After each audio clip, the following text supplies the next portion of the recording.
Tak disangka hasil pertandingan Thailand U17 melawan Myanmar U17 berakhir dengan kemenangan bagi Myanmar U17 dengan begitu menempatkan Thailand berada di posisi ketiga klasemen dan terancam tersingkir dari kompetisi ini. Seperti inilah komentar fans Thailand. Saya rasa sebagian besar pemain kita adalah adik-adik SMP berusia 14-15 tahun menuju 16 tahun bertemu dengan anak SMA usia 16-17 tahun mungkin terlihat seperti hanya beda 1 atau 2 tahun. Tapi sebenarnya perbedaan struktur tulang mereka cukup jauh. Selain itu, jika melihat daftar pemain dari tim-tim lain yang bertanding rata-rata sudah berusia 16 tahun menuju 17 tahun. Kekalahan kali ini bisa dijadikan pengalaman untuk pengembangan ke depannya. Betul sekali, tim ini pun baru pertama kali berkumpul dan bermain bersama di pertandingan pertama mereka. Kalau memang Myanmar sehebat yang dibangga-banggakan itu, kenapa mereka tidak menang 3-0 atau 4-0? Kenapa cuma bisa cetak 1 gol? Bukannya mau terlalu memanjakan anak-anak kita, tapi kalau mau mengkritik itu, harus melihat situasinya juga. Tidak bisa hanya menuntut harus menang terus demi memuaskan hati supporter, lalu kalau kalah malah terus-terusan dihujat. Tentu kita bisa bersaing. Masalahnya, tim usia 15-16 tahun mereka tidak datang untuk sekedar mencari pengalaman seperti kita. Mengenai menang atau kalah, saya rasa asosiasi lebih mementingkan pengalaman yang bisa digunakan di masa depan. Itulah alasan mengapa mereka tidak menurunkan skuad utama. Apa yang saya jelaskan ini bukan bermaksud untuk mendebat atau ingin menang sendiri, tapi saya berbicara berdasarkan kenyataan yang terlihat di lapangan. Bukan bermaksud mencari alasan, tapi adik-adik di skuad ini bukanlah tim dengan usia maksimal 17 tahun penuh. Banyak dari mereka yang baru pertama kali bermain bersama dan menjalani pertandingan internasional pertama mereka. Meskipun kalah, tidak juara atau gugur di babak pertama, mereka tetaplah masa depan kita. Dari pertandingan ini mereka mendapatkan pengalaman dan pelajaran tentang apa yang perlu diperbaiki. Masih ada pertandingan berikutnya untuk membuktikan diri. Saya tetap mendukung semangat. Saya mengerti bahwa banyak orang mungkin berusaha membela tim nasional Thailand, namun saya ingin kita mulai serius memperhatikan pengembangan sistem tim nasional yang nyata. Sebaiknya, sepak bola 11 lawan 11 diadakan di setiap sekolah dan dibuat menjadi sistem kompetisi yang rutin pada musim panas serta bulan November.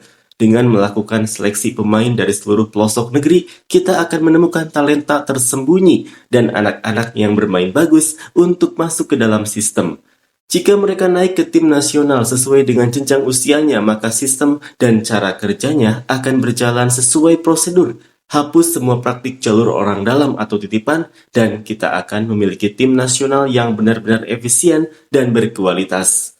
Luar biasa, hanya kalah 1 gol dari tim yang katanya raja sepak bola usia muda dan penguasa Piala Dunia yang begitu diagung-agungkan oleh sebagian orang Thailand. Meskipun kiper lawan tangannya lemah, atau ada momen pemain lawan melakukan Zidane turn, atau hanya menunggu bola datang ke kaki, bahkan meski stamina mereka terlihat seperti belum makan, kakak tidak bisa menyalahkan kalian. Mereka bilang adik-adik ini adalah skuad B, skuad C, atau skuad D yang tidak berharap jadi juara karena hanya ingin mencari pengalaman. Jadi, bawa pulanglah pengalaman sebanyak-banyaknya untuk para penggemar sepak bola Thailand ya. Myanmar bermain jauh lebih baik. Kalah 1 gol saja sudah dianggap beruntung. Tidak perlu beralasan membawa skuad yang mana poin utamanya adalah sepak bola Thailand tidak memiliki standar. Gaya permainannya kaku, cuma bisa oper balik ke kiper lalu tendang asal lambung ke depan buat penyerang lari mengejar bola. Kenyataan tetaplah kenyataan. Kalah ya kalah, membawa pemain dengan usia yang lebih muda bukanlah sebuah alasan. Jika ingin mengembangkan potensi sepak bola Thailand, para pemain harus bisa menerima kenyataan tersebut. Menang atau kalah dalam sepak bola usia dini hanyalah langkah awal saja. Semuanya masih bisa terus dikembangkan. Dimanapun yang diturunkan seharusnya tidak sampai berada dalam kondisi seperti ini jika membawa nama tim nasional. Paling cuma cari pengalaman lagi, seperti biasa, cari pengalaman seumur hidup. Latihannya kuranglah, terus kapan mau latihan yang banyak? Anak-anak kita punya waktu berkumpul yang singkat. Memangnya kenapa kalau berkumpul lebih awal? Tebakan saya, wawancaranya bakal kurang lebih seperti ini. Saya tidak menyalahkan anak-anak, mereka sudah berjuang semaksimal mungkin. Namun, tim pelatih dan staf harus segera berbenah dan memperbaiki taktik mereka. Kalau melihat dari taktik yang diterapkan, sepertinya tidak ada polanya sama sekali. Saya berharap tim pelatih dan staf bisa melihat komentar ini. Myanmar sedang dilanda perang, tapi Thailand yang tidak ada apa-apa malah begini kalah. Mereka jauh lebih kuat dan lincah dibandingkan kita. Tim Thailand skuad ini bermain melawan pemain yang usianya lebih tua 14-15 tahun karena skuad utama U17 sedang dipersiapkan untuk putaran final Piala Asia demi memperebutkan tiket ke Piala Dunia U17. Siapapun yang mau menghujat, persetan saja, biarkan saja mereka.